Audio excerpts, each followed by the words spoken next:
दोस्तों एक बार फिर से स्वागत है आपका प्रजापति न्यूज में।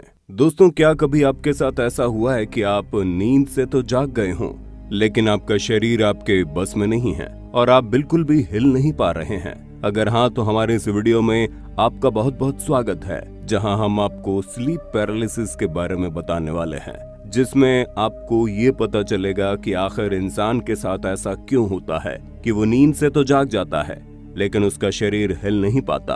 ये एक तरह की बहुत ही हैरान कर देने वाली घटना है जो जिस किसी के साथ भी होती है उसकी हालत खराब हो जाती है। और अगर आपके साथ भी यही हुआ है तो आप इससे रिलेट कर सकते हैं। अब ऐसा क्यों होता है, इसकी पूरी जानकारी के लिए मेरे यानी अपने दोस्त विशाल प्रजापति के साथ वीडियो के बिल्कुल अंत तक बने रहना। दोस्तों नॉर्मली लोगों के साथ यही होता है कि वो दिन भर थके हारे आते हैं और जैसे बिस्तर पर लेटते हैं उन्हें नींद आ जाती है और फिर डायरेक्ट उनकी आंख सुबह ही खुलती है, जिसके बाद वो एकदम रिफ्रेश फील करते हैं। पर अब ये चीज हर किसी के साथ हो ये बिल्कुल भी जरूरी नहीं है, क्योंकि कुछ लोग तो ऐसे हैं जिन्हें सोने में बहुत दिक्कत आती है, जहां वो कई घंटों तक बिस्तर पर पड़े रहते हैं लेकिन उनकी आंखों में नींद की कोई झलक ही दिखाई नहीं देती।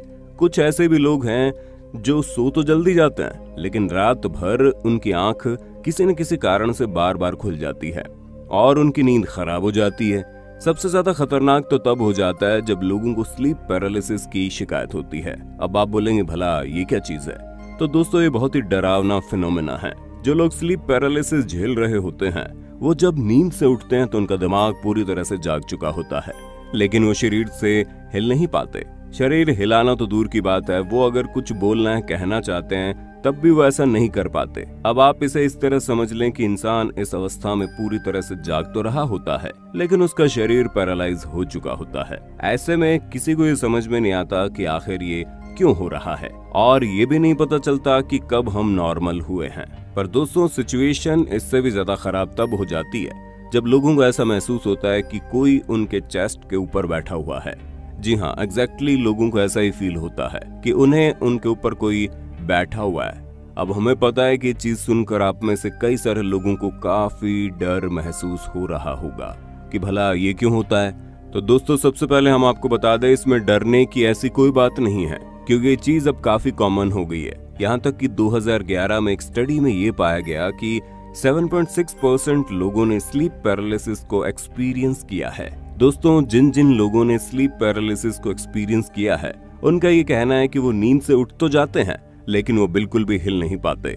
यहाँ तक कि अगर वो कुछ बोलना भी चाहते हैं तो बोल नहीं पाते और ऐसा लगता है उनकी आवाज चली गई है। अब सुनने में ये सारी चीजें बहुत ही खतरनाक लग रही होंगी, तो दोस्तों हम आपको बता दें ये ना ही किसी भी तरह की कोई मेडिकल प्रॉब्लम है, ना ही इससे कोई मरने वाला है। हाँ ये डरावनी जरूर होती है क्योंकि इंसान काफी डर जाता है जब वो स्लीप पैरालिसिस को एक्सपीरियंस करता है, लेकिन अच्छी बात यह है कि इससे किसी की जान नहीं जाती।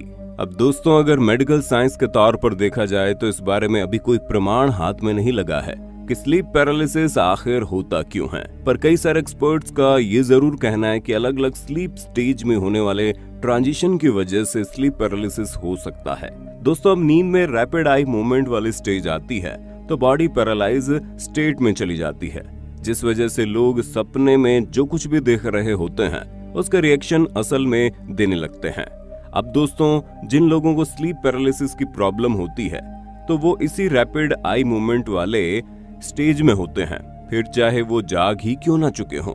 उनका ये स्टेज चलता रहता है, यही वजह है कि वो जागने के बावजूद अपनी बॉडी को हिला नहीं पाते। दोस्तों जब इंसान स्लीप पैरालिसिस में होता है तो उस टाइम हेलुसिनेशन की 3 कैटेगरी होती है और इंसान इन्हीं 3 में से किसी एक से जूझ रहा होता है। दोस्तों जो पहली कैटेगरी होती है उसे इंक्यूबस कहते हैं, जिसमें इंसान को पैरालिसिस के दौरान छाती पर तेज दबाव महसूस होता है और ऐसा लगता है कि कोई उनके सीने के ऊपर बैठा है, जिसकी वजह से उन्हें सांस लेने में प्रॉब्लम हो रही है। इस बारे में रिसर्चर्स का कहना है कि दिमाग ऐसा करके आपके साथ ट्रिक करता है। दोस्तों अब अगर दूसरी कैटेगरी की बात करें तो उसे इंट्रूडर कहते हैं। इसमें इंसान को एक परछाई नजर आती है जिसे देखकर इंसान काफी डर जाता है और चीखना चिल्लाना चाहता है, लेकिन वो कभी ऐसा कर नहीं पाता। और दोस्तों जो तीसरी कैटेगरी होती है उसे आउट ऑफ बॉडी एक्सपीरियंस। अब इस स्टेज में लोगों को ऐसा महसूस होता है कि वो अपने शरीर से निकल चुके हैं और हवा में उड़ रहे हैं। अगर हम न्यूरोसाइंस रिसर्चर डेनियल डैनिश की माने तो इनका कहना है कि स्लीप पैरालिसिस के दौरान जब इंसान ये महसूस करता है कि वो मूवमेंट कर रहा है तो उस टाइम दिमाग का वो हिस्सा जो बॉडी के साथ कोऑर्डिनेट करता है वो कुछ ज्यादा ही एक्टिव हो जाता है।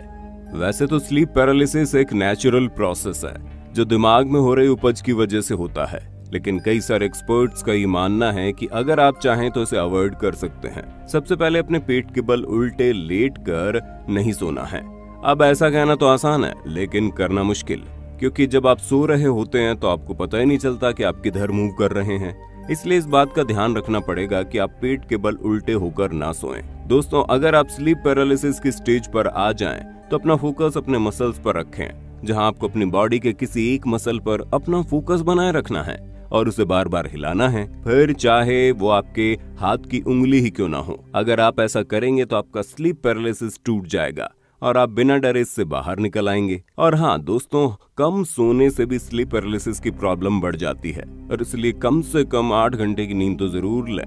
बाकी अगर आपने कभी स्लीप पैरालिसिस एक्सपीरियंस किया है तो कमेंट में बताइए, और इसी तरह के वीडियोस को लगातार देखते रहने के लिए अपने फेवरेट चैनल प्रजापति न्यूज को अभी के अभी सब्सक्राइब कर लीजिए। और हाँ, हम फिर मिलेंगे नए वीडियो के साथ, तब तक के लिए जय हिंद जय भारत। दोस्तों, आपकी स्क्रीन पे 2 और वीडियोस दिख रही हैं, जिसे देखने के लिए आप इस स्क्रीन पर क्लिक करें। दोनों देखिएगा, बहुत अच्छी वीडियो बनी है।